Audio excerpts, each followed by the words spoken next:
Hello and welcome to the StrongCast, where it is our goal to help you perform without limitations. We chat with athletes, experts, and innovators to get their insights in optimizing the movement experience. I'm your host, Dr. Neil Toussaint. In episode 8 of the StrongCast, we get to speak with Jeremy Price. He is a longtime tricker and martial artist who's also really passionate about writing. So we get into how he got into writing, how he got into writing about tricking and stunts, especially for bigger publications such as Vice and Maxim, as well as his work with Loop Kicks, with the TrickStrong blog, and the US Tricking blog as well. We get into the value of the written word and written content for the tricking athlete, as it forces us to be more introspective and pause and take a second to learn what we are consuming. So it's a really good medium for us, and we get into all that and more about the cultural dimensions of tricking and about just setting ourselves up for success in our training.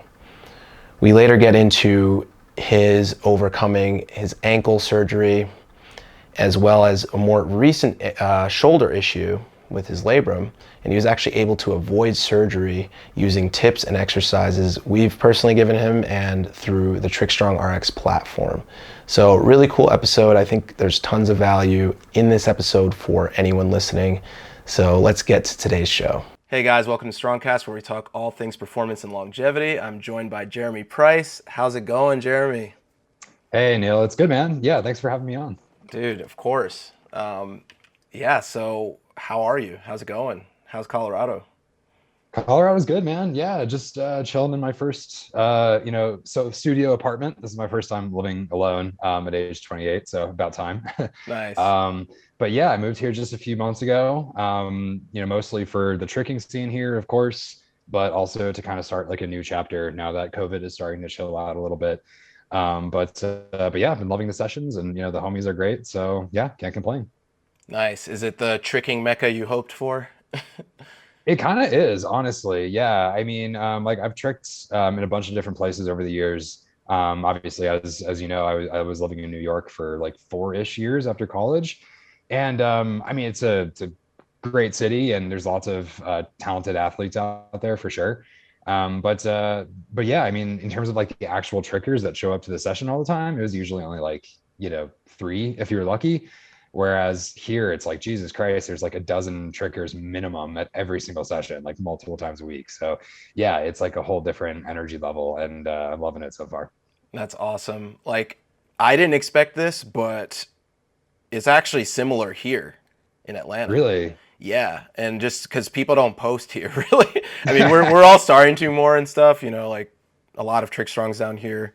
You're over in Colorado, unfortunately, but we got Malik, we got Parker, we got Carson, Corey as well, and Mm, yeah, I mean, other than that, people aren't really posting too much. Well, Shaquan posts a little bit, a mm, little mm. bit, right? Yeah, yeah, a little bit. Yeah. Is Shaquan technically a part of TrickStrong? No, he's just a homie in Atlanta that lives Got you. here, and we train with, and we love him, and he's crazy. Yeah, dude. No, he always brings the hype for sure. Yeah, he was at Neo last year, and he just fucking killed it. I can say Yeah, fuck, right? Can we swear on this thing? yeah, it's all good. Excellent. All right, because there's gonna be a lot of that. Good, because yeah, uh, dude, yeah, this guy brings a lot of energy, and it's really cool to see that. Like when I met him at Battle of Fury, Mm-hmm. and yeah, I mean, you just think, and that's something I would want to talk to you about too. Just having written so much and explored the community as much as you have, like when people are different than you expect from the internet. like Yes, like yes. he is somebody that is way more chill than you would imagine. Yeah, he definitely has like this very high energy online persona. Yeah. But you're exactly right that a lot of the time, the public, like social media facing side of someone can be very different from like the in-person private side of them. And yeah, the more I think about it, that would be like a pretty interesting article actually. So I'm gonna have to file that away in the back of my brain somewhere. Nice. Yeah, so I mean, but well, like, who are you? So the people who don't know who you are, and we'll start there, and then we'll talk about the writing and all that. Yeah, for sure. Yeah, so I've been tricking for a long time. I started with martial arts when I was maybe like 4 years old. I'm 28 now. And I just really, I think it was, I got into martial arts in the first place. Because I desperately wanted to be a Power Ranger, of course, Nice. or like a Dragon Ball Z character. And also, I think my parents really wanted to get me into it because as a kid, I wasn't very assertive. Like I've always been very like outgoing, very talkative. But like, I'd be on the playground, like about to go down the slide, and some kid would be like, I want to go on the slide and like push ahead of me. And I'd be like, that's okay. Like, Yeah, yeah, yeah. like go for it. I can wait. And my parents are like, Jesus Christ, we gotta get this kid some confidence and some assertiveness, right? So they put me in karate classes. Started with American karate, got my junior black belt when I was like 8 or something, and then there was like an ownership change in the school, and so the new head of the school started bringing in a lot of like Krav Maga, a lot of mixed martial arts stuff. So I got my second degree black belt when I was either 14 or 16. I can never remember. It's one of the two. Yeah. And so I became a somewhat more well-rounded martial artist, but also when I was like 10 or 11 or so, I did some like XMA competitions. So that's when I got introduced to tricking, and for the first time was through XMA. And I was never like super good in these competitions. I could throw maybe like a cheat seven and like an aerial and Yeah. just like super basic stuff. I think that there was a guy in our school who could do like a 540, and he was like God. Everyone was like, "Oh my God, like how do you do that?" It was just like it was completely amazing to us at the time. Um, but so yeah, so I've been technically like doing tricks since I was probably 10. But I didn't like really commit to tricking until maybe like 10 years ago or so. Like that's when I really decided like, okay, like I'm gonna be a tricker, and like take it seriously. So yeah, I've been tricking pretty consistently for the last decade or so. And I'm a part of the Muggle Slayers. It's a Florida-based team. Those are my homies. Also part of Team TrickStrong, of course. Always proud to represent. Yeah. And yeah, and then I've also, my presence in the community is also a big part of that. Is my writing. Like I've always written a lot about tricking, starting with actually like the Loot Kick site, and then for like Invincible Tricking's blog for a little bit. And then I've actually written about tricking for other sites like Vice and Maxim and stuff like that. So, but we can get more into that later. I don't know if I'm getting ahead of myself or not, but those are some details. That's awesome. What can you tell us more about your writing? Like, for I don't know. I think everybody in tricking is like, oh, a Jeremy article dropped, like, and then rushes to read it, like whether it's on Maxim, Vice, whatever. So could you just tell the people who don't know about that and what you do with that? Yeah, totally. Yeah, this has been like a huge labor of love for me for a long time. And it started back in college actually, where I think it was probably like my sophomore year. And I think like I hadn't declared a major yet, had no idea what I was going to do with my life after college. And my parents were getting a little bit antsy, they're like, oh my, they're like, dude, we're spending like all this money. Like, what are you going to do with your life? Yeah. And I was like, I don't fucking know, dude. Like, I truly don't know. And so they're like, you got to get like a summer internship of some kind. And so I'm not sure if I've actually told you this story. And so in retrospect, this is a completely insane idea. Um, but at the time, I actually called up the guys from Loop Kicks, who I'd never met and never spoken to. I was like, hey, I know you don't know me, but I know you've got like this huge summer gathering every year. And if you need any help with literally any part of that, like I'm in. And this was partially just to like, make my parents feel better, just to show them that I was like doing something, and Yeah, I yeah. and I figured it would be something that I would really like. Right. Um, and they were like, yeah, maybe, like, do you have any like unique skills or like anything you could like contribute to the Loop Kicks like organization or team? And again, in retrospect, I almost feel bad for putting them on the spot like this because there's no way they ever had to field a question like that. Um, but I was like like physically on the phone with one of them, and I think it was Justin Runes maybe. Mm. And I don't remember if this was premeditated or I just thought of it on the spot, but I was like, I could like write blog articles for your website, maybe. Because I knew that was like one thing that I was like decent at, like all Hmm. my teachers were like, oh wow, like this essay is so good, but like I had never like actually written about anything fun, it was all just like, writing about like fucking 18th century poetry, like who fucking cares, Right, right. not even me.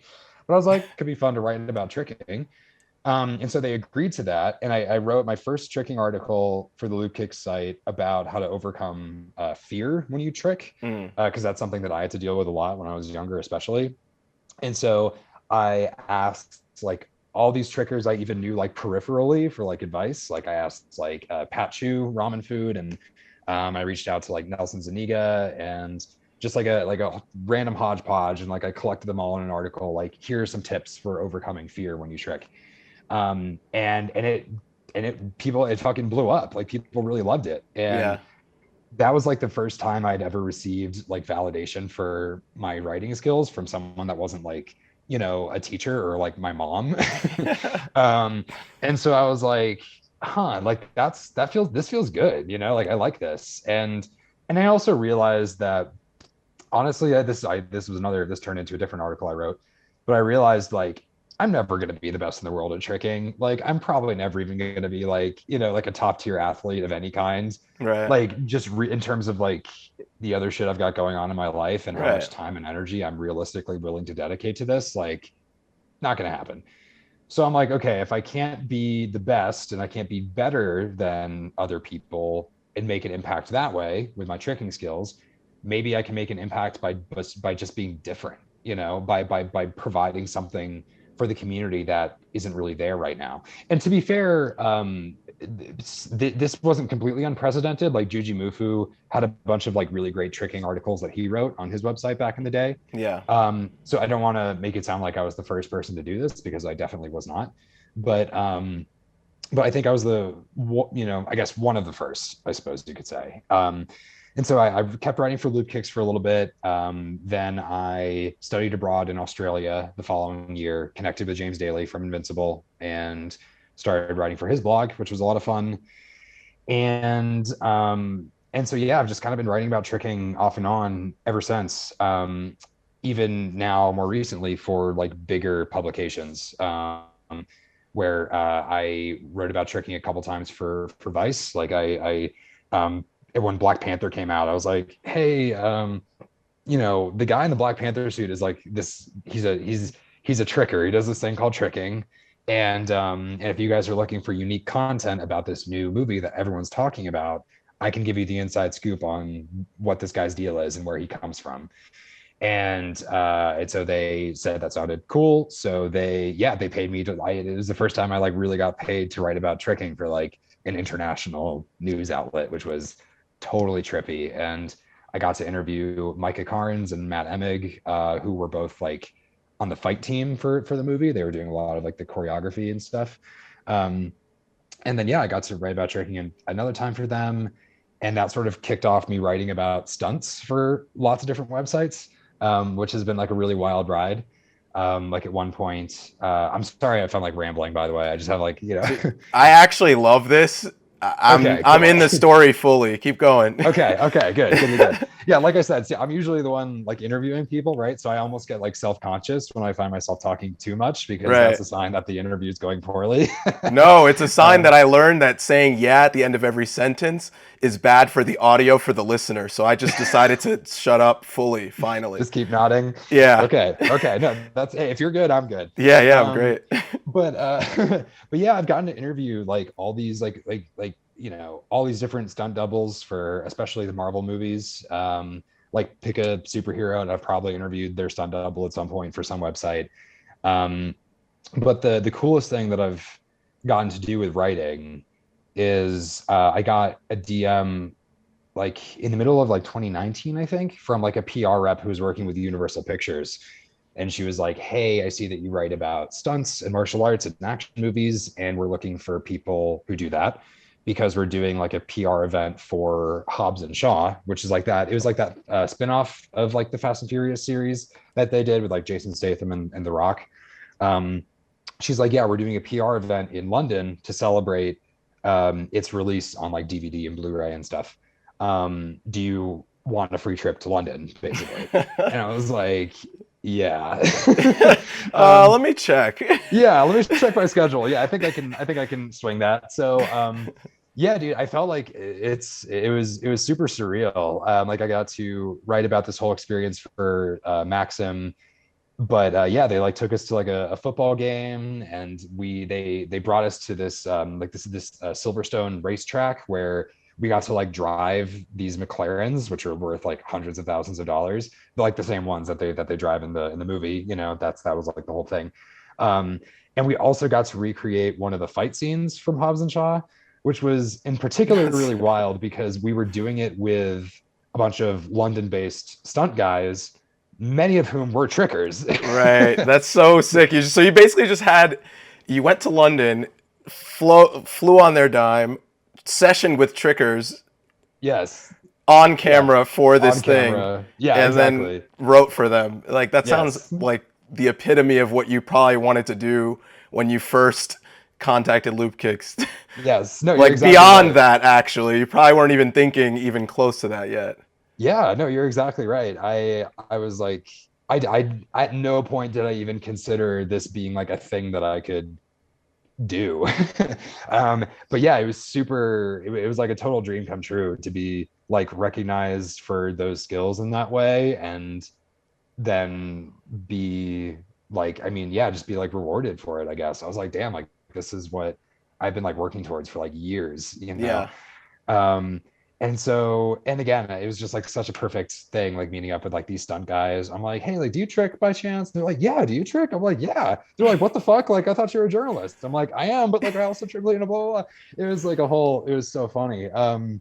So so yeah, and now more recently I am writing and editing content for the TrickStrong site, of course, and also for the US tricking site, which has been a lot of fun. And you know, my goal is very much to encourage, like, you know, I obviously I love video content when it comes to tricking. I think it's really valuable. Tricking is such a visual medium that obviously we need that.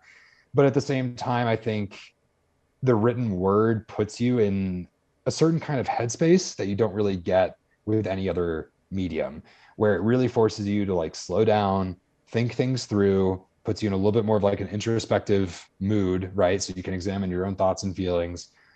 And I feel like for that reason, the written word is a really ideal way to explore the more like nuanced or complicated um, cultural dimensions of tricking. Like for the UST site, for example, we obviously just dropped this new article about the dark side of tricking, about how women, I mean, not just women, but women in particular, have to deal with a lot of harassment and bullying and abuse just for being trickers. Right. and and it's been really well received. We've been really, really pleasantly surprised, if anything, by the overwhelmingly positive response. And I think part of that is because it was an article where it really forces you to slow down and think about it and be like, whoa, actually, yeah, that's pretty fucked. And things need to change. So like those are the type of conversations and the type of issues that I want to explore with the written word, with tricking, because I think, I hope that that adds something unique and valuable to our community. So It absolutely does, man. Like that's a why I asked you to help us out, be part of the team, and why UST's asked you, and why everyone else has, because it's something that we need. We need these kinds of mediums, just like you said. Like it's so much you can really get into your head and think about what you feel about it versus like if you watch a yes, video, for example, it's like, oh, I'm learning about something, oh, I'm seeing what this person has to say about it. But when you read something, it gives you that pause moment where you can compare what they're saying to what you're saying more so. yes, And I yes, I totally feel that. And whenever I read your articles, I'm like, this is so not only dope, like it's great, but it's also very needed because we don't really talk about that much in tricking. We just talk mm-hmm. about the tricks maybe. Yeah, Even I can even see it being useful like for technique, like just written word and stuff like because yeah, then people can see like, oh, what do I do and really think about it that way. Like because a lot of tricking too is like, yes, what are we doing with our limbs and but it's also how it feels and how you can replicate that feeling in your brain and the neurological system, which we could get into if you want. But like, if we can repeat the stimulus that our body's experiencing and then reflect on that and try to replicate it, I just think writing is a great way to get into that space without actually doing the tricks, you know? Yeah, no, I think that's beautifully said for sure. Because it's like think about how people tend to spend their spare time, like and myself included, by the way. Like if it's like the end of a long day at work, your brain is totally fried. The average person, myself included, does not necessarily say, okay, I want to sit down and read for 2 hours because like reading does involve it involves more active participation from you, like Yeah. you need to really like go through it, process it, et cetera, et cetera. It's much easier on the other hand to watch a video, right, to go to Netflix and just like let that shit wash over you because it requires very little cognitive input from you right, like it's just a matter of like just absorbing this shit kind of passively. And Yeah. again, there's nothing wrong with that. I love doing that. I do that all the time after a long day. But if, if it's my goal to persuade someone or to provoke or inspire like a healthy, like well thought out conversation or dialogue around a particular issue in tricking, that's why I think presenting it to people in a way that they can read it is, I think, it just has like a certain unique advantage to it. Um, and and it's been nice that people respond well to it. I mean, part of it is frankly, I don't know, it just feels good when people like what you write. So that's definitely part of why I keep going. Of course, we're always going to be.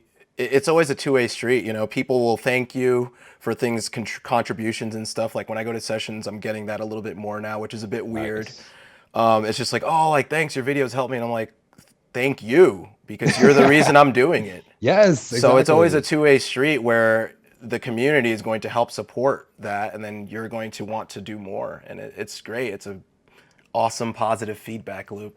Yeah, it absolutely is. Yes, Yeah, yeah, couldn't agree more. yeah, it's Yeah, so and good. you've helped me as well. I'm sure we'll talk about that in a second, whenever you want to. But yeah, I mean, like my training has been improved dramatically thanks to your expertise. So Oh, yeah, you're thank you. doing big things. I actually didn't know what you meant. I was like, how'd I help? But yes, yes, man. What? That's no, I wasn't thinking in that way. I was so in the writing realm, which I actually still. The last question I kind of have regarding that is just, and you answered it a bit before, but is there a message in particular that you would like to deliver to the community, like to the tricking community in general, or? Mm-hmm. That's a really good question. I mean, I don't think there is like one overall message. Like I Mm-hmm. wouldn't say that I'm going into writing with like this singular agenda of like, okay, I need to be sure everyone understands this one thing. Right. Um, so I wouldn't necessarily say there's like one thing in particular. I guess like one common thread is definitely like don't be so hard on yourself. Mm-hmm. um like I've written a number of articles where it's like, hey, like we really beat ourselves up for like losing a trick, for example. And or we attach so much of our identity to our tricking ability that we feel like shit if we're not training particularly well you know and I feel like a lot of what I'm trying to communicate to people is like, look, like this we're doing this because it's like this beautiful fun thing. And we're doing it because it helps us connect with homies and stuff like that. And I feel like it's really easy for that to be sort of tarnished if you put too much pressure on yourself, or if your expectations for yourself are too high, or if you judge yourself too quickly. And that's not to say people shouldn't have goals. Obviously, you absolutely should. Don't get. I'm not saying, Yeah. you should still like strive to do better. Um, but I guess one big message that I want to communicate is like, just like don't take it so seriously. Like cut yourself a break, have fun, let loose. Like life is fucking short, man. Like it would be such a shame to take this thing that you love and ruin it because you're like, fuck, like I can't land this like I did last year. Or like, damn, like I didn't, I sucked in that one battle and like I totally made an ass out of myself. Like, man, I'm not battling ever again. Like I've had those conversations with people and it's like, bro, like you're like that's really like you're really depriving yourself of a lot of joy and a lot of happiness. So just like let loose, just enjoy tricking, have fun, and just like let the chips fall where they may. Yeah, there are other messages too. I don't want to imply that like I don't want to say that that's like the only thing I want to like communicate to people, but that is one of a number of, I guess big takeaways that I would hope people would get from my writing. Oh, listen, man. There's two things I want to say about that. A is what I get from your writing is that in one sentence is there's more to this shit. It's not Yo, just, yes. it's not just the tricks, it's not just whatever aspect you're laser focused on. It's like it's a beautiful community.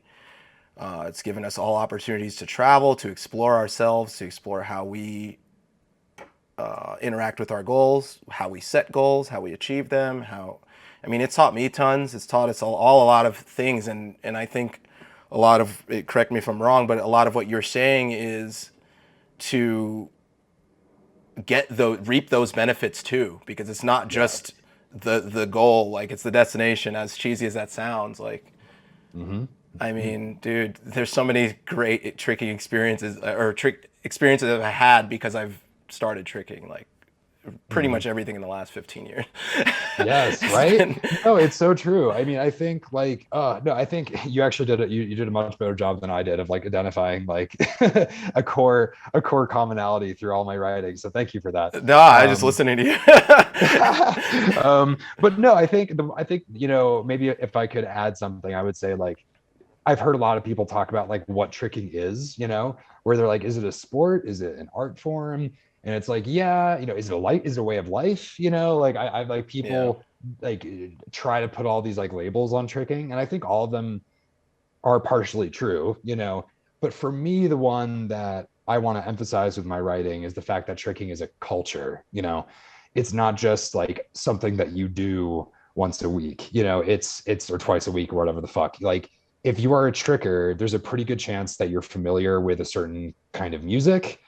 There's a good chance that maybe even like you dressed a certain way, that you and that's not and obviously we don't want to fall into stereotypes here, and there's lots of like variability, but I've noticed that trickers, a lot of them share certain values. They have things in common in terms of the way that they present themselves, the way that they think, and I think exploring those commonalities is, I think it's really interesting to me. And looking at tricking not just as a sport or an art or a way of life, but as like, what does this community, what is this community like? Like if I were like if an anthropologist came in and started writing her thesis on tricking, what would she say? Because I think we do have a very unique community with unique rituals, mannerisms, language. That's another thing. Like, like language is a huge part of building any community, and we definitely have a unique one. And so I think exploring these like different cultural dimensions of tricking writ large is really important, because if you don't like really take a second to think about them, sometimes they can sort of take on a life of their own and take you to places you don't necessarily want to be. And to give you a concrete example of what that looks like, this article that we just wrote for UST, right, about how women have to deal with a lot of harassment. hmm Um, Tricking is culturally, right? Speaking of about tricking as a culture, it's very positive, very good vibes only. Like in many ways, I love that. And right. you might be able to trace that back to like the Australian tricking samplers from like the mid 2000s, mid to late 2000s, where and that inspired the entire community to be like, okay, like tricking's about adventure, having fun with your friends, being happy, being positive. And I think that has done so much good for the community, don't get me wrong, but I think it also risks um, smothering difficult conversations that still need to happen. um, and so if you sort of let that overriding positivity, it's all good, man, it's all good, homie, like everything's great, everything's great, if you just kind of let that part of the culture take you wherever, you're going to get to where we are now, which is where you have all these women saying, actually, I've been the target of a lot of harassment and bullying, but I feel like I haven't been able to speak up about it. And so if you really take a closer look at some of these cultural phenomena, then you have the power to shape them instead of them shaping you all the time. So I think that's something that that's important to me to explore with writing and with tricking. This is why we need people like you, man. Well, It's just like, I mean, it's really well. In this case, it's the women. Don't get me wrong. Like, I'm not the yeah, that's one, you true. know. Yes, yes. But I'm trying to help at least. I'm trying to help at least. Yeah, no, I mean, it's great because, and I can speak from personal experience, uh, people are not always dissecting the cultural dimensions like you have. And I think that's Mm, super valuable. And like, yeah, there might be a time where I realize something like that in one instance, but I'm not thinking about it in the hundreds of instances that I haven't, and that it right. affected me in a way that could have been better, you know? Right. Yes. Exactly. Yeah, I mean, like, the only other thing I was going to say was like, it's the one good thing is that it's easy to pick people up at airports at gatherings, because you know Mm. how they look and walk. Oh yeah, you know, seriously. Yes. No, that you're no, you're exactly right, Neil. Yes. Like again, like we don't want to like, stereotype and say all trickers look like this or they Right, walk like right. this or whatever. But no, you're exactly fucking right. Like I remember at Neo, I was at the hotel. This was last year. I was at the hotel with like my squad.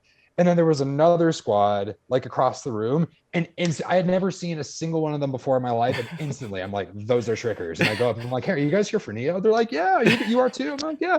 No, so no, you're exactly fucking right, dude. Like if that isn't proof that tricking is a bit of a culture with its own norms, right? Its own norms in terms of like how you dress, how you present yourself. Do you have tattoos or not? What kind of music are you like blasting on your speaker? Like these are all components, like how you talk, these are all components of the tricking culture. And you're exactly fucking right that when you're at the airport or whatever, it is never more clear than in those moments when you're like, I don't know who that person is, but I'm almost positive they're a tricker. Yeah, 1000%. It's so funny. I mean, and if that's not enough, there'll be a kendama hanging somewhere.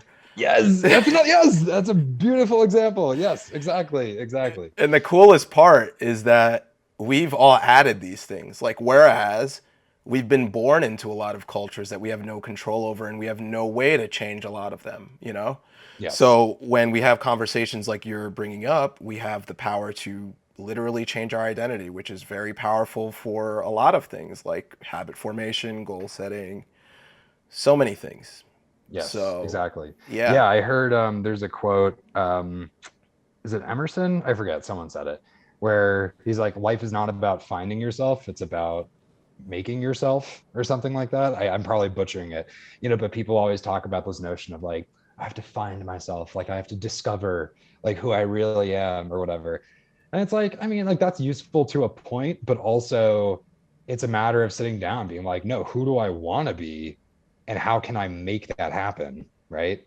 And when you take, and the same is true, not just for individuals, but for communities and changing communities and being able to steer it in a better, more healthy direction only starts by taking a second, slowing down and thinking it over. And that's very much my goal with these articles. Yeah, and again, we keep talking about the writing, which I love. Like, I actually love this. So, we can do this till the end. Thanks.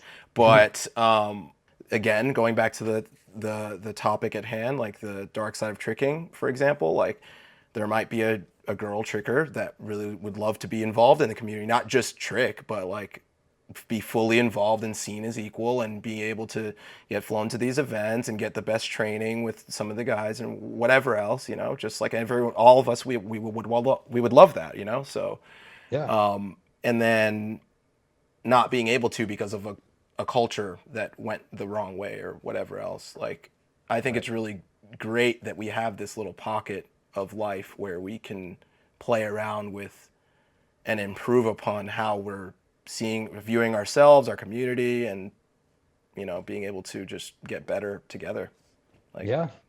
No, you're exactly right. And I think what's also powerful about the idea of a tricking culture is that you can almost become a different person than you are everywhere else. And I mean that in a good way. Like, I grew up in a very like I mean, sheltered is maybe too strong of a word, but I guess in sort of like a bubble, I guess. Like I Yeah. went to fucking private school, like I never like partied or smoked weed until like college, Right, right. like I like it was very like, my view of and understanding of the world was very linear and very simple. And then tricking comes in and introduces like this whole world and culture of like adventure and debauchery and craziness. And the ability to kind of participate in that and enjoy that and become someone maybe a little bit different in that world than I would be otherwise, has been really liberating for me and really freeing in a lot of ways. And I feel like it has helped me become a much more like confident, well-rounded person who I like, you know? So yeah, I mean, I'm just very grateful to have tricking for that reason, because it is kind of like its own little universe. And yeah, I'm just really grateful to be a part of it. Same, brother. Everything you said, same. The next thing I would love to talk about is how, like, your injury history, how you've dealt with injuries, uh, how you've overcome them. Are you still dealing with stuff? All that kind of stuff. Yeah, absolutely. Yeah, I've got a story for you, which I know you've heard for sure, but Right, people right. listening may not have. For sure. But And but yeah. Oh, go ahead. Sorry. no, no, all I was gonna say is like what I'm learning too is like the more we go through these stories and stuff that we might have talked about, I'm getting so many details and we're just talking about it in a different way. So I love this personally. So go ahead. Good. All right. Well, here we go. But yeah, I mean, so as I mentioned earlier, I mean, I've been doing tricks, like doing flips for forever, like literally almost 20 years now, which is insane to say. Um, and throughout that whole time, even when I was younger, I would often like my knees were always good, my back was always good. Like, yeah, I know a lot of trickers have issues with those. I never have. I'm super lucky. But for whatever reason, my ankles have always given me a lot of trouble. And where like even back in middle school, high school, I just kept spraining them, my left ankle a lot in particular. Um, but at the time, my understanding of the best way to deal with that was just to like, ice it, rest it, you know, and then just kind of keep training. Yeah. um, and I did this for a really long time. And for a while, I was like taping up my left ankle because like even a brace wasn't sufficient. I had to like pretty much immobilize my left ankle with athletic tape so that it basically couldn't move at all. Like that was the best way for me to train without pain. Um, and then one day when I was 21, I think 21, um, I was at a session. I went to college in Nashville, so this was at the very beginning of my senior year. And I was at a session. My ankle was feeling really good. I was like, I bet I don't even need ankle tape. I'm going to train without it. So, and I was feeling so good. In fact, I was like, and I'm going to go for a double cork, which I had landed plenty of times before. This is not, a first time skill. This is something that I definitely, had down for a little while there. But it just had been like a little while since I had thrown it. So I throw one and it was really close. Like landed hands and feet. I was like, oh, dude, next one's it for sure. So I throw the next one. And even midair, I could tell I'm like, oh, so beautiful. Like the set was great. My twist is tight. Like this is easy. And I reach my legs out to touch to land. And as soon as my left foot hits the ground, I hear this sound. And it's like, when someone like cracks your back really well, you get like that, like all those pops. Yeah. It was like that, but in my left ankle, Yeah. and it hurt so fucking bad, dude. Like it was like to date the worst physical pain I've ever been Oh in. no. I hopped right off the floor. I was like literally carried to like a back room where the gym owner like stuck my foot in like a bucket of ice, and like I literally cried. Like I cried like a freaking baby Yeah. because because like it just hurt so fucking much, and B because I was scared and disappointed. I was like, did I just like totally ruin my tricking career, like what happens next, because like I knew I'd fucked myself up. Um, and of course it was like, purple and swollen and huge and gross. So that night I like hop myself to the ER and I get an x-ray, and the doc comes back and he's like, yeah, it looks fine. I was like, what? He's like, yeah, it's probably just a sprain, it like no big deal. I'm like, and I told him, I'm like, look, man, like I do this thing called tricking. Like I sprain my ankle all the fucking time. I'm pretty confident this is not a sprain. Like it's something really feels wrong. Right. But I mean, he was really confident though. He's like, no, man, like x-ray looks totally normal. You're right, it's pretty swollen right now, but give it a couple weeks. Like, more likely than not, it'll just, swelling will go down. No big deal. I'm like, okay. I mean, like he's the one with a fucking medical degree. So I go back to my dorm. And for the next 2 months, I'm walking around on this thing and I'm running on this thing and I'm going to metal shows on this thing. And I think at one point I maybe tried, of course, I was not tricking at all. I think maybe at one point I did like one tornado kick, which instantly made it swell back up again. Um, so at some point I'm like, nah, like this isn't getting better. Like I need to get an MRI. So I do. A different doctor calls me, and the first words out of her mouth are, "Man, you really did a number on your ankle, and we're gonna need to do surgery." And so I guess turns out, surprise to fucking prize, right? I mean, like I should have just, for anybody watching this, if you know something's wrong, get a second opinion, because I absolutely should have done that and I did not. Um, but yeah, I mean, just like it was just like fucking total. Like it was broken. Like I did have a fracture. I lots of cartilage damage, lots of partial tears, some of which may have been from the previous sprains. I had a ligament disruption, which, as I understand, Neil, you can correct me if I'm wrong. As I understand it, that's when the ligament like isn't just like partially torn, but it's like torn like apart. Is that Yeah. true? Yeah. And again, that's not usually people will just say, a grade 3, which indicates that it's fully torn.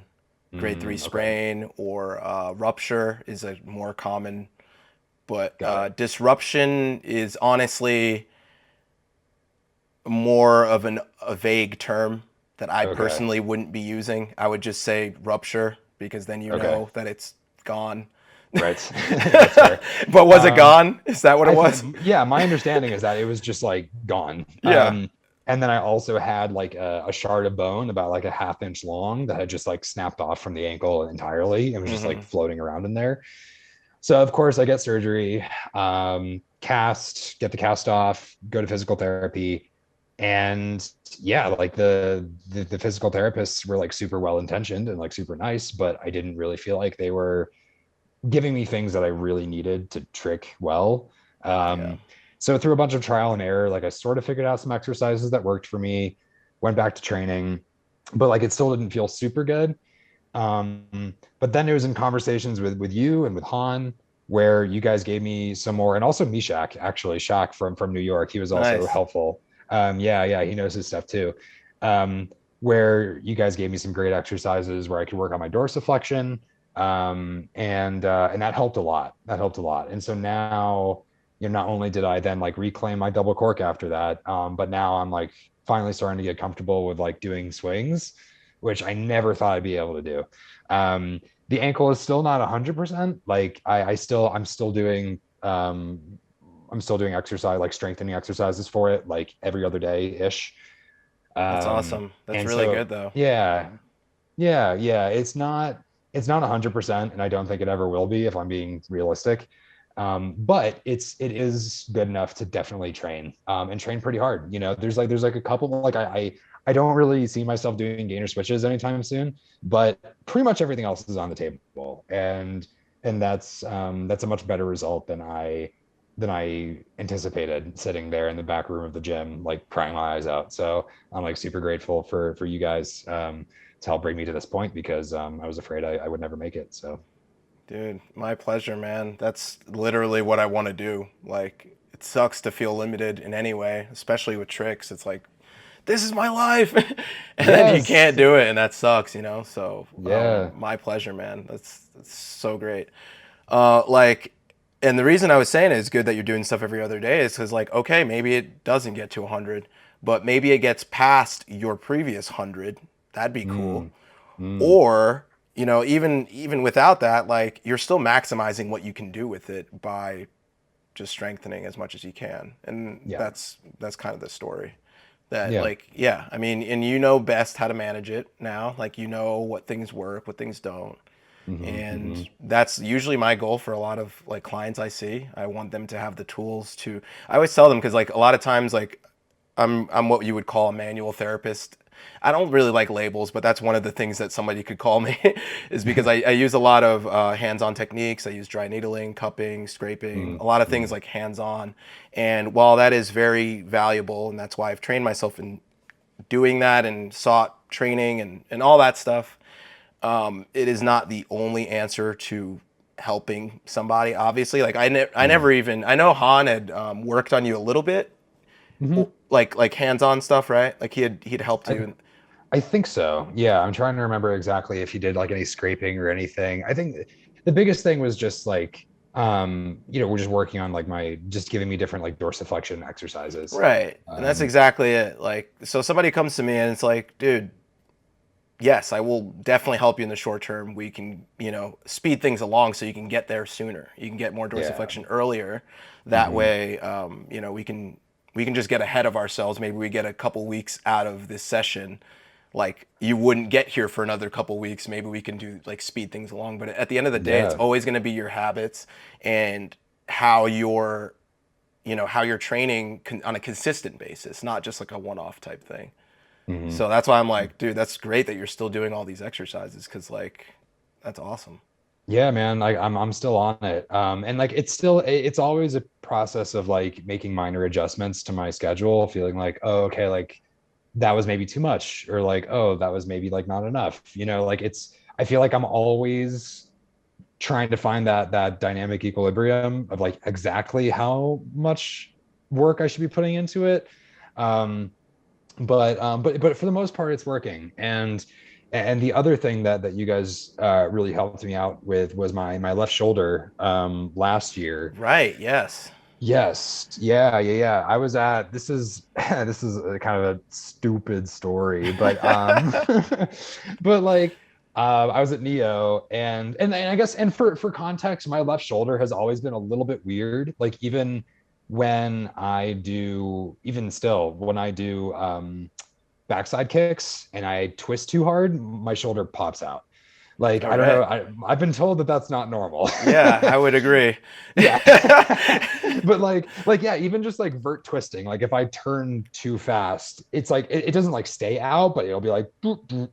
And yeah, it's like it's always been like a little something's going on there. I don't know what. But but I was at Neo, and I was in the middle of a combo, and like, you know how if you're at a gathering and like everybody's watching and it's fucking Neo, like you don't want to quit on a combo halfway through unless you absolutely have to, right? Yeah. So I think I did cheat nine, redirect gainer, and then I was trying to TDR from that. So I was like, so my Dom was kind of going in like a weird sorry, my direction of Yeah, I motion was got you. just like, yeah, it was just kind of going in like a weird spot. Like it's definitely not like a typical like cheat nine hook TDR type situation. It was like cheat nine redirect gainer TDR. So I was really off balance. Should not have thrown the TDR, but it's Neo baby, so I threw it. And yeah, as soon as my arm hit, like it just felt off. Like I heard or felt a crunch in my shoulder.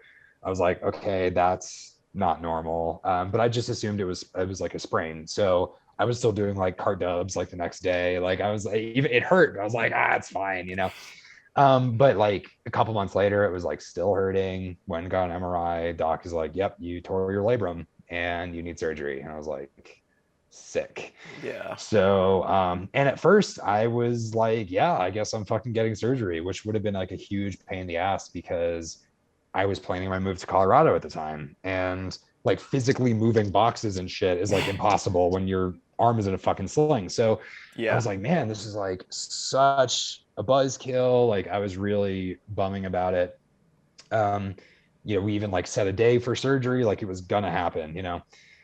And but then like over the following couple of weeks, like it started feeling like a little bit better. Mm-hmm. And I was like, like I wonder if maybe I don't need surgery after all. So obviously that's when I called you up and I called Han up and I was like, yo, like do you guys see a lot of like torn labra? Like, does this get better without surgery? And you're like, yeah.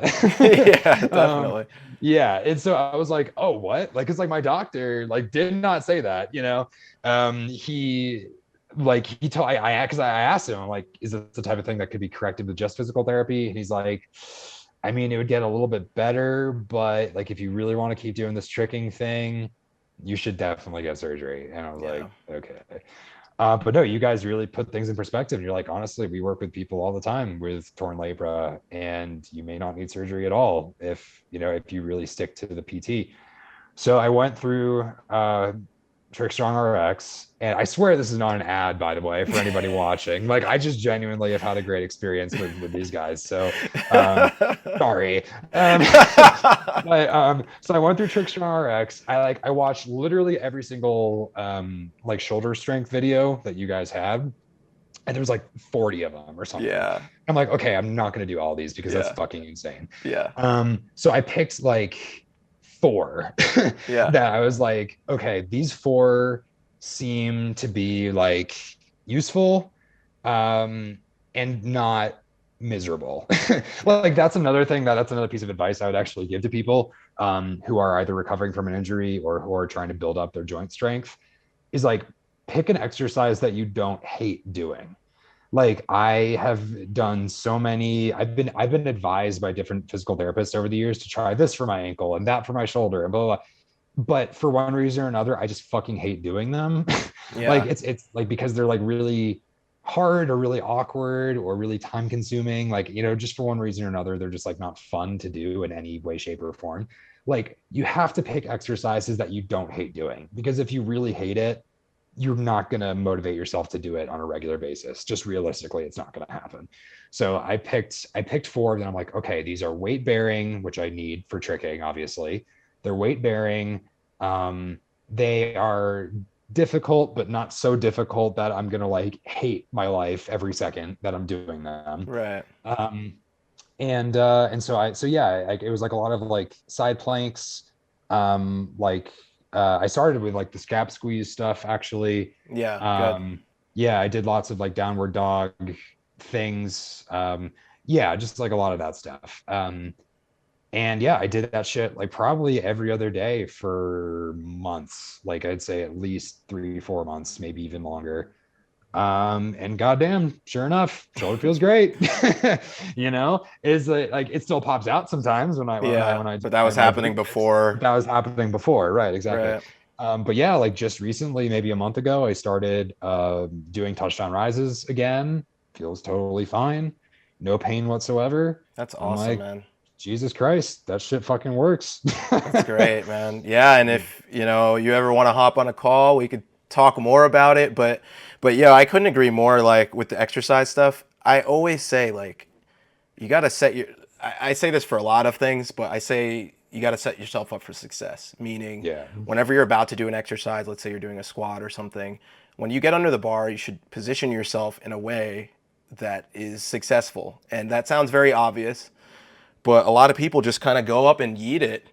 And I was like, no, like set yourself up, brace your core, like walk out properly. And the same goes for exercise choice, where it's like, okay, if you want to do this exercise, like let's say for your ankle, like you want to do some balance work, and you don't even have to have a balance pad, but you have this pillow that it works as a balance pad. Why don't you put that on the floor of wherever you train? And that's a visual of like, oh yeah, let me do my balance stuff. Or for your shoulder, it's like, okay, I'm up to the point where I should be doing pull-ups now to build my overhead strength, stability. Put a pull-up bar in your training area, or like, just set up bands in a place where you'll actually do it. Just keep it front of mind. Things like that, like will exponentially increase your likelihood of not only doing the exercise but obviously getting better. So like like put a pillow on the ground and then your ankle will feel better in 2 months. Like that's the, obviously skip the middle part where you're doing the exercise, but like that's what it equates to. Like you didn't put the pillow on the ground, you forgot about the exercises half the time, and now your ankle doesn't feel as good. So like set yourself up for success is my thing with that. Yes. And you know that naturally, and you've killed it with that, and that's why you're feeling good, man. Hey. No, but it's true. I mean, like that's like I really, when I was trying to figure out like my plan for this, like I'm usually pretty averse to like I don't know if this particular sentiment will be endorsed by you, Neil. That's okay. I'm usually very averse to like strict schedules for almost anything. Like I work like my full-time job is a startup. I get my shit done whenever the fuck I want. Like I wake up whenever I want, I go to sleep whenever I want. As long as I get it done, that's all that matters. And that's how I prefer to do almost everything. um, and so I really try to think to myself, like, okay, if I'm not going, and I guess this comes back to what we were talking about with writing and introspection and self-awareness, like taking a second to look within and be aware of your own habits and tendencies and preferences goes so far in your own success. So like for me, I'm like, okay, I don't like a strict schedule. So I'm not going to tell myself every day at 7 o'clock, I have to do these exercises. Like, I'm not going to do that.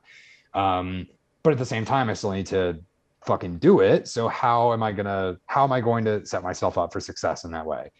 Well, I'm going to, as you say, like have, like, you can probably fucking see it actually. I don't know if you can see it. It's like right here. Yeah. I have my bands and 2 books, and that's like right at the edge of my bed. So I always see it. Yeah. It's right. And so that's where I'm like, oh, that's right. I should do some ankle shit. I haven't done that in a minute. So like, while I'm finishing watching like an episode of fucking Hot Ones or some shit on YouTube, I'll just like grab this and just like, without even thinking about it, just start, doing some dorsiflexion and stuff, So it's just about being aware of like, do you like strict schedules? Yes or no? That's fine. You can work with either one, but you need to make certain adjustments to your expectations and to the way that you set up your physical environment to set yourself up for success. And that's worked really well for me, and also like just finding ways to make that training less unpleasant. Like I said, like I do this shit while I'm watching YouTube. I do it while I'm listening to podcasts. Yeah. Whatever. Same. Like that makes the whole thing so much more fun, more enjoyable and likely to happen. And yes, honestly, what I love about what you just said, which is super funny to me, is like, and I've gotten this from several people, including some of my great friends like you, but like people think I'm organized. People think I have schedules and I'm organized. Like, and that just speaks to setting myself up for success. And like, I know that certain things have to be done. And if I don't plan to do them, then they're not maybe going to happen, because if, that works for like a few things, but, as things build up, it's like, well, we got to itemize things and do them. And so now people think I'm organized. Fools. Which is great, because it's like, oh, that's a cool quality. Like, and cool. Yeah, I'll be organized. But, and I do set up things. But again, that just comes from setting things up for success, not necessarily my tendencies to love organizing things. Because if you were to look at my room, it looks very different from this room. I would cry. Yeah, probably. Yeah, and it's funny because I feel like in that way we might be a little flipped. Like, I just set up things that I need to get set up, but the things that aren't, like, they're negotiable, they immediately are not that organized. Like, like, oh, my drawer, like, yeah, that's fine. Like, that doesn't have anything for work in there. I don't care. Yeah. No, I do feel that to a certain extent. Don't get me wrong. I mean, like my futon is like covered in like clothes that I've yet to fold and put away. Like, so I do get you for sure. But yeah, I mean, I think like, it just really comes down to, knowing yourself, that's fucking, I think it was Socrates. That was like his big thing, like know thyself, right? It's just like take a really honest look at who you are, what your preferences are, who you want to be, and then sort of take all that into account as you're forming an action plan for achieving your goals, whatever the fuck that is, but it all starts from self-knowledge and self-awareness, and that's always served me really well.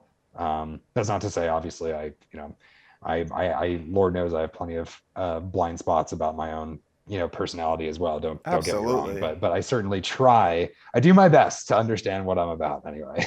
Absolutely. And I think that's an area we can all explore more. I think we're both more just naturally extroverted. So, Mm, we tend to have to introspect a little bit. I think with writing and, yes. and all the things you do, you have a lot of time doing that. And I have too, just pandemic and starting this whole thing. I needed a lot of time to myself to do all this stuff. Yeah. So I've definitely had more of that time. And I think that's just a very valuable thing to keep doing. And I think, again, going back to the writing, that's a way that you're going to put that into the community a little bit more, just a way for people to have that time to do that with themselves. And hopefully this too, podcast tends to Yeah. be a more introspective medium where people are Hmm. like, oh yeah, how do I think about that? Because like it's Yeah. conversational. So hoping this helps people. But before we end for today, and we're obviously gonna have to do a part two because I had so Oh many yeah. questions that we didn't get to, but that's Oh all fuck. good. We're Sorry. no, no, no, no, no. This is great because we're gonna do a part two and probably like part 17. But Yes. before that, like, is there anything that you wish you could tell yourself when you first started tricking? Like any piece of advice? Definitely. Yeah. Well, I mean, the first one, it kind of goes back to what we were talking about before, just about like taking care of your body, Yeah.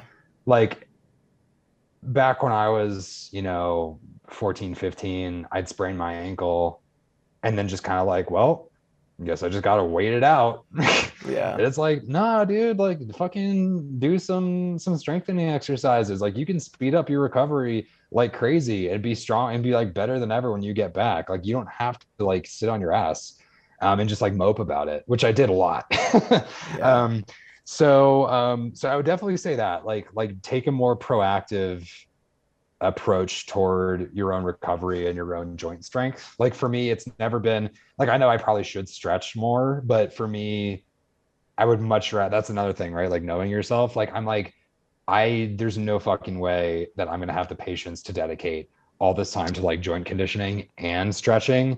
It's like, I'm not really pulling muscles that often. So I'm just not going to sweat it with stretching that much. I'm just going to focus more on joint conditioning. I wish I had done that a lot sooner for sure.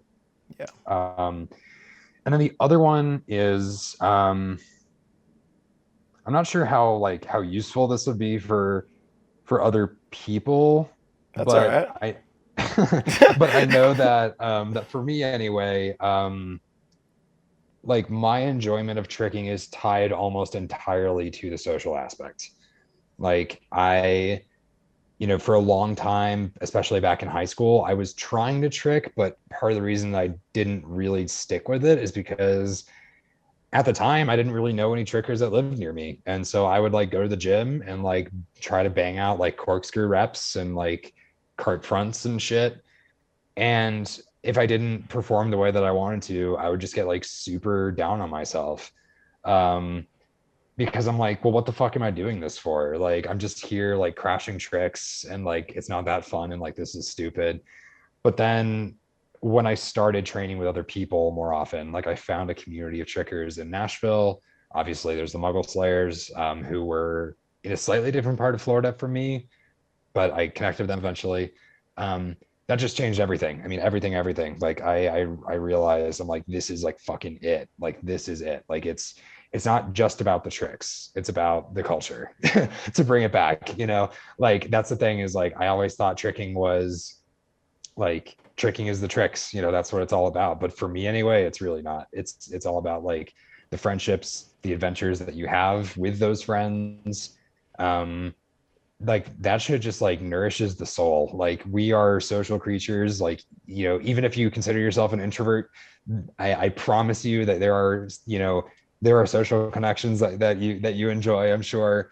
And so yeah, I would say like, to everybody out there and definitely to my younger self, like really take the time to appreciate and treasure and value the friendships and the tricking connections that you make because um at the end of the day, when you're like old and gray and you're fucking 90 and you can barely, you can barely walk without a cane, like obviously, yeah, you're going to look back with a lot of fondness on that time that you landed double cork for the first time, or the time that you landed snapu for the first time, like for sure.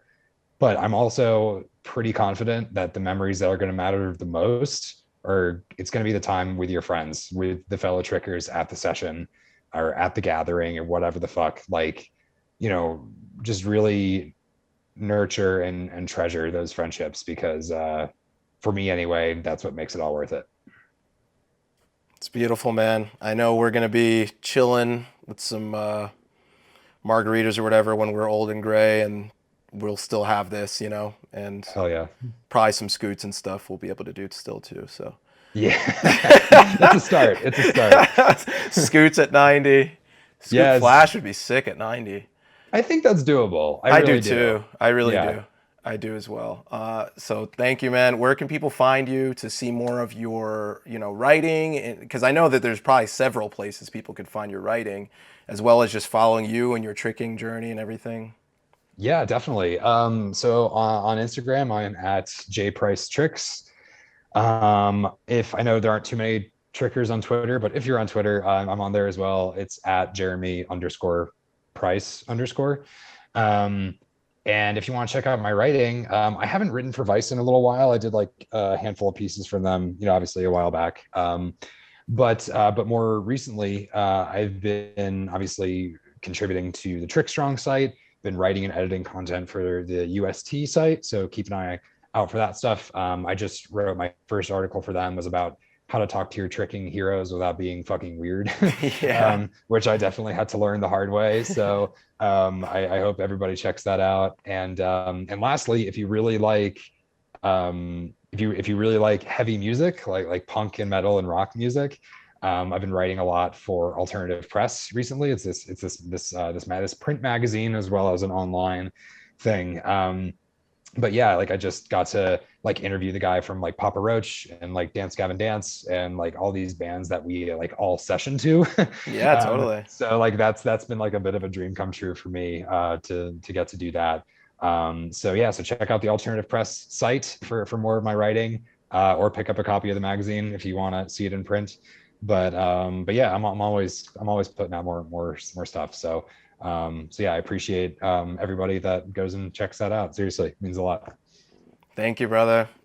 Until next time. See ya.